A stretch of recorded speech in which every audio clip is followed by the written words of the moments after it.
Hola, ¿qué tal? Buenos días a todos. Bueno, hoy vamos a compartir nuestro encuentro sobre publicidad inmobiliaria. Hablar de publicidad en materia de derechos reales es hablar propiamente del derecho real, porque así como un día estudiamos juntos la distinción entre derechos reales y derechos personales, vimos que entre otras diferencias, una esencial era que el derecho real es absoluto, oponible erga omnes, a diferencia del derecho personal, que es relativo y resulta oponible a aquellas partes que forman los elementos que constituyen el vínculo obligacional, el sujeto activo, el sujeto pasivo, vinculado por la prestación. En cambio, dijimos, el derecho real es oponible erga omnes, debe ser respetado por todos. Y si debe ser respetado por todos, necesariamente debe ser conocido por todos, porque nadie puede imponernos respetar aquello que no conocemos. Es por eso que la publicidad es de la esencia misma, es de la inherencia del derecho real. Y la publicidad por excelencia es precisamente la tradición, esa posesión de todos los derechos reales que se ejercen por la posesión, aquella que decía Vélez, sin posesión, pues sin posesión no hay derecho real, y que por eso decimos es constitutiva en todos los derechos reales que se ejercen por la posesión. Y es así porque el derecho real en materia inmobiliaria se adquiere, se transmite y se extingue fuera del registro. Tal es así que la inscripción registral es necesaria para su oponibilidad a terceros. Por eso decimos que el carácter, el efecto de la inscripción inmobiliaria es declarativo, porque el derecho se constituye, se transmite, se extingue fuera del registro. Claro, eso sí, será oponible para muy pocos. Todos aquellos que tuvieron conocimiento del acto, las partes, el escribano, el abogado, ninguno de ellos podrá prevalerse de la falta de inscripción. Sin embargo, para la oponibilidad a terceros es imprescindible que ese derecho real haya sido inscripto, que ese acto jurídico de adquisición, de transmisión, de constitución o de gravamen del derecho se haya inscripto en el registro. De allí la importancia de la inscripción registral. Todo lo que tiene que ver con la inscripción registral conforma un sistema. Hablamos del sistema de publicidad inmobiliaria, que en nuestro país está regulado por la ley 17.801. Es una ley federal, por lo tanto aplicable en toda la nación, más allá de que los ordenamientos provinciales tengan sus propias leyes para regularlas, en general sus propios decretos leyes. Ahora, nuestro sistema, decimos que es un sistema real. ¿Por qué? Porque el registro se realiza por inmueble y no por la persona de su titular. Cada uno de los inmuebles está matriculado, tiene su correspondiente número de orden, se le asigna una hoja llamada folio real, donde se asienta todo lo que tiene que ver con la adquisición, la transmisión, el gravamen, el levantamiento de los gravámenes, todo aquello que tenga que ver con el derecho real respecto de ese inmueble. El sistema real, como el nuestro, se diferencia de un sistema personal en el que la inscripción se realiza por titular y no por inmueble. También nuestro sistema, decimos que es un sistema de inscripción. ¿Por qué? Porque cada vez que se inscribe, un acto jurídico de adquisición o transmisión del derecho, lo que se inscribe se hace en una forma sumaria, es una síntesis del documento. En cambio, en los sistemas de transcripción se transcribe todo el documento. También decimos que no es un sistema convalidante porque en nuestro sistema registral la inscripción no subsana ni convalida al título. Es decir, que si el título que se ha inscrito tiene defectos que pudieran acarrear su nulidad, lo seguirá teniendo aún cuando estuviera inscrito y será atacable. En cambio, otros sistemas validan los títulos, por lo cual tienen otro procedimiento para atacarlos, toda vez que la inscripción hace una suerte de purificación de los vicios, de los títulos, perdón. Cuando hablamos de este sistema de publicidad inmobiliaria que está regulado, como dijimos, por la ley 17.801, vamos a hablar de los principios registrales. En realidad, poco tiempo después de la regulación de la ley se realiza un congreso internacional de derecho registral bajo la declaración de lo que se llamó la Carta de Buenos Aires, y allí se declaran cuáles son los principios registrales que son la base sobre los que se asienta el sistema registral.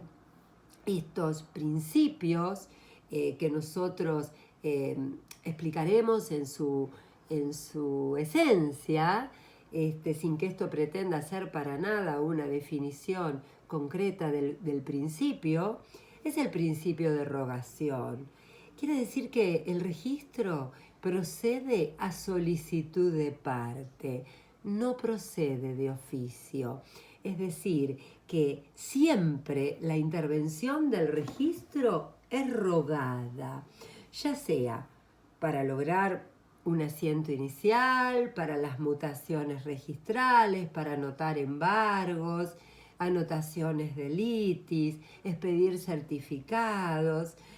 Otro de los principios es el principio de inscripción, por el que todo documento por el que se constituyen, transmiten, declaran, modifican o extinguen derechos reales sobre inmuebles debe ser inscripto para su oponibilidad.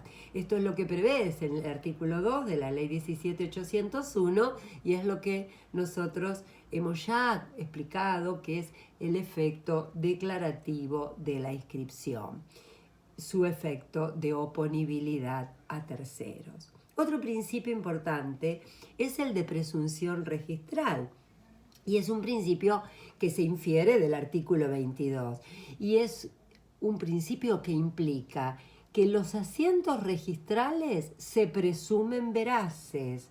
¿Por qué? Porque esto se enlaza con la fe pública registral. Es decir, que si nosotros obtenemos una información expedida del registro que nos dice que este inmueble es de Juan, no podemos dudar, el inmueble es de Juan. ¿Y podrá haber existido algún caso? Sí, hay algunos casos donde han existido inclusive acciones judiciales contra el registro. Pero la información que nosotros tenemos es el único canal para conocer este derecho real que nos es oponible. Por eso, lo que indica el registro se presume veraz. Otro principio importantísimo es el principio de especialidad, porque en todo título que se inscribe, porque yo me refiero al acto jurídico de transmisión del derecho real, pero en realidad lo que nos estamos refiriendo es ese título suficiente que está plasmado en una escritura pública.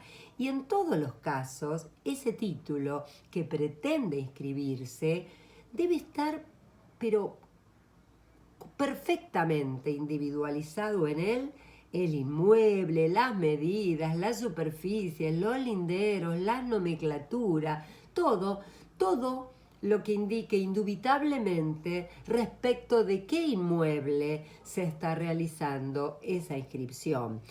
Esto surge de todo el capítulo 3 de la ley que está referido precisamente a la matriculación.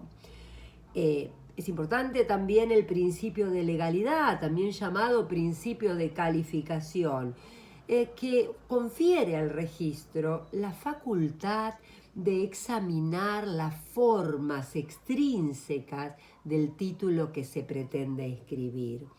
Y, según lo considere, si esas formas extrínsecas, no el contenido intrínseco del documento, sino esas formas extrínsecas, reúnen todos los requisitos exigibles para aceptarlo, procede a inscribirlo. Y si no, la rechaza. Puede ser que lo rechace rotundamente o que lo inscriba provisionalmente por un plazo de 180 días. En ese plazo debe, ya sea que la inscripción la haya solicitado el escribano para la inscripción de una escritura pública o el juzgado en la orden o la disposición de una medida cautelar o de una adjudicación, lo cierto es que hay 180 días para que podamos subsanar esa observación. Ahora, el artículo 8 y 9 de la ley 17.801 contemplan también los recursos que podemos, en su caso administrativo y agotada la vía administrativa judicial, si efectivamente consideramos que el registro se ha opuesto a esa inscripción infundadamente. Ahora, un gran principio que tiene que ver precisamente con lo que hemos venido trabajando en esta rama del derecho, que es el principio de prioridad, surge claro también en la ley, porque ese principio de prioridad indica que tiene prioridad en aquel acto que primeramente ingrese al registro sobre otro acto que ingrese posteriormente. Aún cuando ese título posterior sea de fecha anterior al al instrumento inscripto anteriormente. ¿Por qué? Porque lo que da esta prioridad es la fecha de inscripción y no la fecha del título. Y llegamos ahora a la modalidad, al modo en que están realizadas las distintas inscripciones. Y acá un gran principio, que es el principio de tracto sucesivo. Este principio implica que cada transmisión sucede a la otra mediante un encadenamiento perfecto entre todos los títulos. Los unos derivan de los otros en una forma regular, ordenada, encadenada. Y las excepciones a este principio son cuando no existe una transmisión de un derecho a otro, sino, claro, cuando se trata de inscripciones originarias, así como los inmuebles adquiridos por prescripción adquisitiva que no responden a este sistema de tradición traslativa de dominio. Ahora bien, este principio del tracto sucesivo que está contemplado en el artículo 15 sufre alguna excepción, pero voy a ser clara. El tracto abreviado, que a simple vista es una excepción al tracto sucesivo, que está contemplado en el artículo 16, lo que significa, a mi entender, no es en absoluto una excepción al tracto abreviado, al tracto sucesivo. Lo que permite el tracto abreviado es que en algunos casos, que ahora vamos a explicar, en algunas circunstancias reguladas por la ley, pueden inscribirse en forma simultánea 2 transmisiones en un mismo asiento. Con lo cual, el tracto sucesivo, que es este encadenamiento ordenado y que deviene del uno al otro y nos permite conocer todo el antecedente registral del inmueble, vamos a poder conocerlo de todas maneras, a pesar de haber inscrito mediante este artículo 16 del tracto abreviado, porque aún simultáneamente los dos asientos se inscriben y dan cuenta de cómo ha sido el tracto en la transmisión. Vamos a dar un ejemplo concreto, aquel caso de Juan. Juan que nos acompañó y que construyó el departamento de los hijos y pasó la vida y Juan muere. Y bueno, cuando Juan muere, sus hijos inician la sucesión, surge la declaratoria de herederos, se presenta el inmueble y su señoría, el juez interviniente, ordena inscribir el inmueble en el registro a nombre de los herederos. En este conocimiento que tenemos nosotros y que tienen ustedes ya y ahora, nosotros le consultamos a los herederos: ¿ustedes van a inscribir esa intención permanecer en la propiedad del inmueble o tal vez lo van a vender? Muchas veces los herederos nos dicen: no, nosotros lo vamos a vender, no vemos la hora, doctor, doctora, de terminar la sucesión para poder vender el inmueble. Allí aparece, y es de absoluta utilidad, este principio regulado en el artículo 16 de la 17801, que nos permite precisamente no realizar un trámite que es realmente costoso, que es la inscripción, y solicitarle al juez del sucesorio que esa inscripción a nombre de los herederos se realice directamente con la escritura traslativa de dominio por la venta. Bien, o sea que es un procedimiento sumamente utilizado.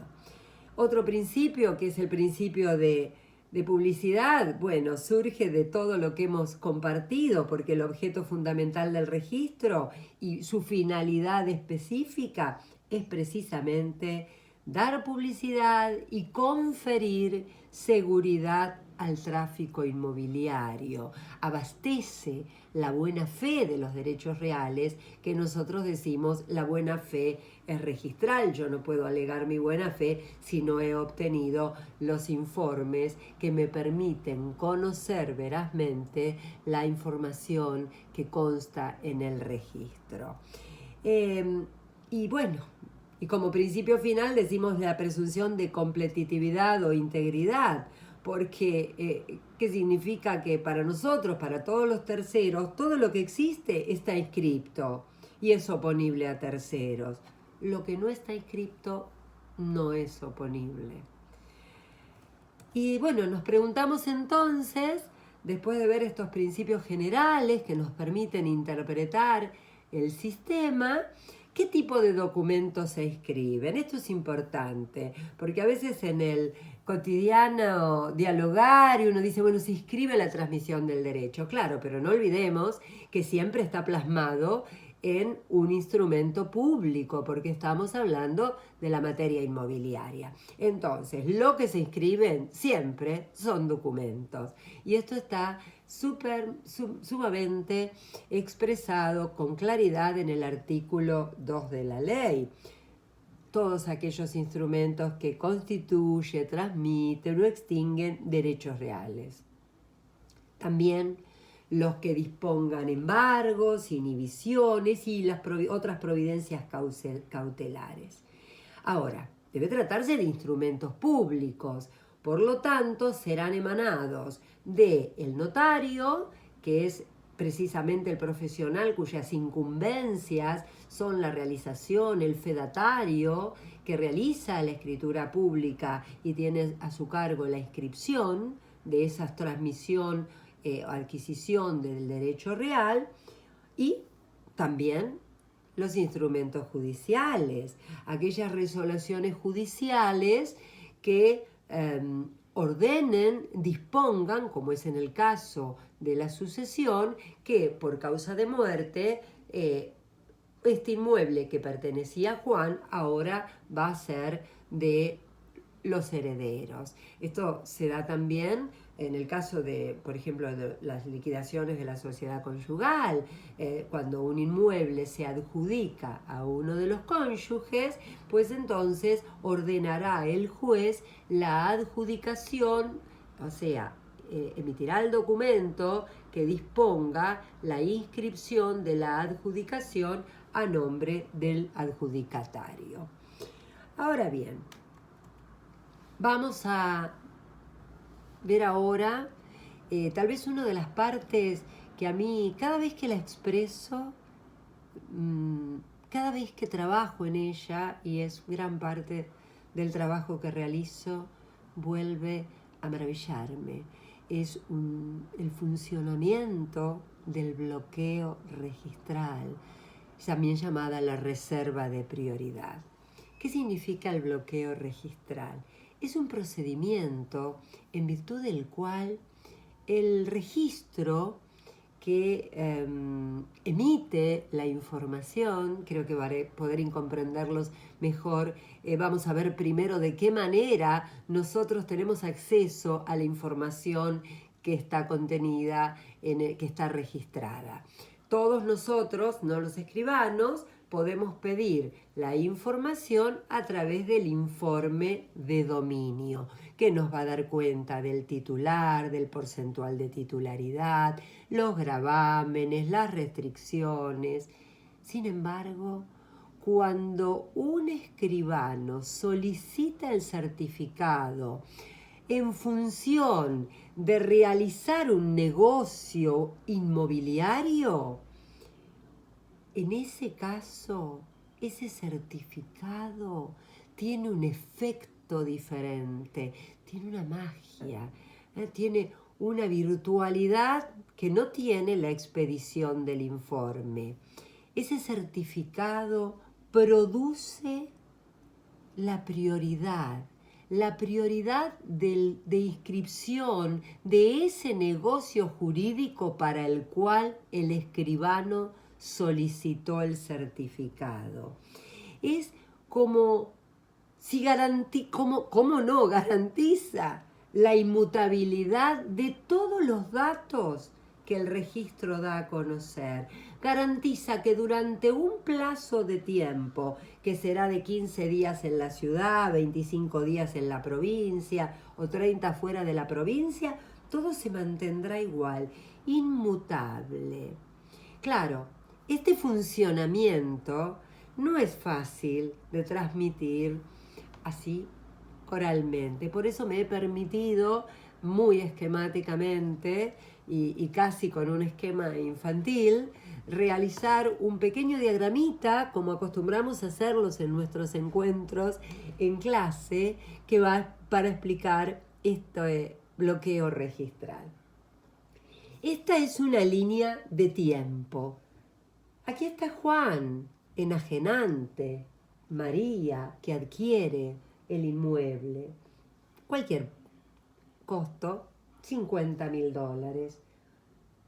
Pactan en el boleto, derecho personal, que María pagará $20.000 al boleto y $30.000 a la escritura.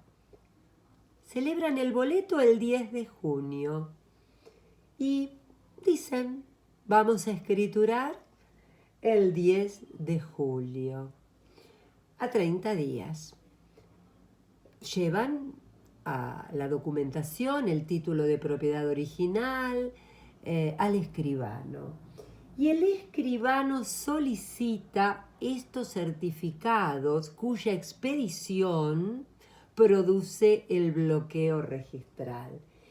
Esta línea, esta llavecita azul, es el plazo de 15 días, 1 de julio, 15 de julio. ¿Cuál es la magia que genera la expedición del certificado? Menos poéticamente el efecto. Es como que abre un paraguas que protege el inmueble hace que esos datos, por ese tiempo en que el paraguas esté allí abierto, todo lo que ocurre, es decir, que el inmueble es de Juan y que no está grabado y que no tiene hipotecas, se va a mantener inalterable, protegido. ¿Protegido de qué? De lo que puede ocurrir. En este caso, el Civil 5 ordenó un embargo de $100.000 sobre el inmueble de Juan. Y ese instrumento, ese documento que expide el titular del Civil 5, dice: inscríbanse, embárguese por $100.000 este inmueble, matrícula 3267, que corresponde en titularidad a Juan.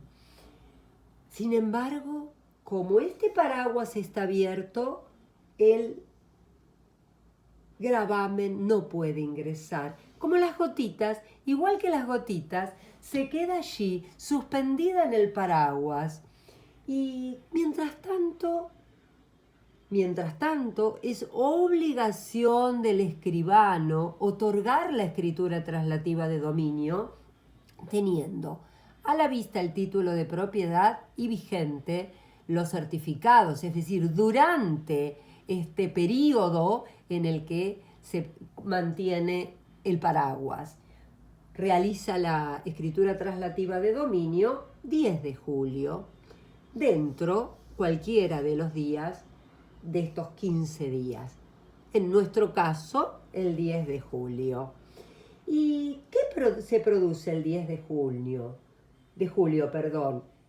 Hasta acá había un derecho personal de María, acá hay la tradición traslativa de dominio, la escritura pública que se ha celebrado dentro de este periodo cumplido.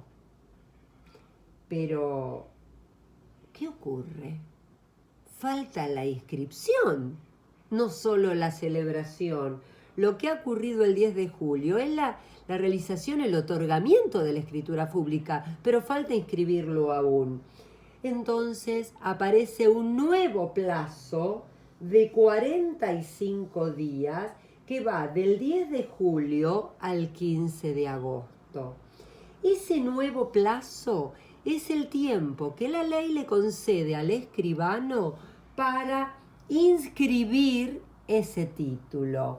Y este sistema, si el escribano realmente lo inscribe dentro de esos 45 días, se produce lo que llamamos la retroactividad. Esta escritura que él realiza, por ejemplo, cualquiera de estos días previos a las 45 posteriores, tiene un efecto retroactivo al día de la celebración, al 10 de julio. ¿Qué quiere decir esto? Que cuando el paraguas se cerró, este embargo ordenado por el Juzgado Civil 5 cae, como las gotitas caen, que es aquellas que están suspendidas cuando cerramos el paraguas. Cae la gotita que dice: embargue este inmueble de Juan. Pero como la inscripción tiene un efecto retroactivo al día de la celebración, cuando la gota cae, ya no es de Juan, es de María. Por lo tanto, es rechazado ese embargo. Ahora fíjense lo que ocurre si el escribano no inscribe en los 45 días. Supongamos que en lugar de inscribir antes del 15 de agosto, inscribe el 20 de agosto, que ha perdido este privilegio, esta retroactividad que le confiere la ley si él realice la inscripción dentro de los 45 días. ¿Puede inscribir después de los 45 días? Puede inscribir.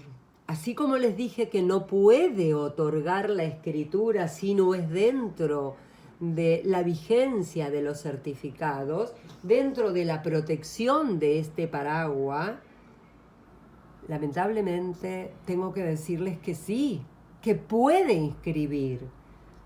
Y en este caso, supongamos que inscribe el 20 de agosto. ¿Qué observan ustedes? Que este privilegio, esta retroactividad ha desaparecido. Si inscribe el 20 de agosto, para la oponibilidad a terceros, esa transmisión de Juana María es oponible a partir del 20 de agosto. ¿Qué ha ocurrido entonces con el embargo? Cuando se cerró el paraguas, el embargo entró. El inmueble que María compra, lo compra con un embargo de $100.000. Esto es terrible. Esto es terrible. Y es terrible porque ustedes me dirán, pero ¿puedo iniciarle juicio al escribano? Sí, claro que sí. Pero seguramente esa deuda no era. Imagínense que hablamos de un departamento de $50.000 y yo lo tiene embargado por 100.000, es decir, lo ha perdido todo. Podremos iniciar, podemos... Todo es escaso. Nosotros tenemos que comprender que nuestro verdadero desafío es tratar de prevenir el daño. Repararlo ya tiene sabor a poco. Y esto, mis futuros colegas, es el mayor deseo que tengo para ustedes. Formémonos, porque acá lo que María quería era una casa. No necesitaba que le contáramos cómo era el juicio que podía realizar al escribano, o si podía tener indemnización de daños, o llevarle la matrícula, o ir contra Juan, no, lo que necesitamos es estar allí para ayudar a nuestra gente a seguir adelante. Este derecho real que es de orden público, que protege a veces de una manera más o menos comprensible, más o menos perfecta, pero que tiene un orden que está comprometida a la defensa de todo el orden público. Esto es lo que tenemos que procurar, esto es lo que tenemos que prevenir con el buen funcionamiento del sistema. Es por eso que hablar del sistema registral es un sistema que realmente funciona, que tiene una fundamental importancia en nuestra rama de derecho, porque nos permite tomar conocimiento de todo aquello que está inscripto, ya sea cuando compramos un inmueble, cuando lo vamos a embargar, cuando somos acreedores quirografarios y hemos ganado el juicio y queremos conocer si el demandado, el condenado, tiene sus inmuebles a su nombre. Bueno, este sistema es importante porque además brinda la seguridad del tráfico inmobiliario. Y bueno, y concluimos así esta serie de encuentros que nos ha permitido este momento compartir, y que cerramos precisamente con una de las etapas más importantes, que es la oponibilidad a terceros de los derechos reales en materia de inmuebles. Quería simplemente comentarles que esto me ha quedado aquí pendiente técnicamente, que hay ciertos plazos de caducidad con la inscripción, que así como hablamos de los 180 días en que de oficio se produce una caducidad, si hay una inscripción provisional y no la hemos subsanado, esa inscripción provisional caduca. También lo hacen las medidas cautelares a los 5 años y, como hemos visto, también las inscripciones hipotecarias a los 35 años. Bueno, será hasta el próximo encuentro. Gracias.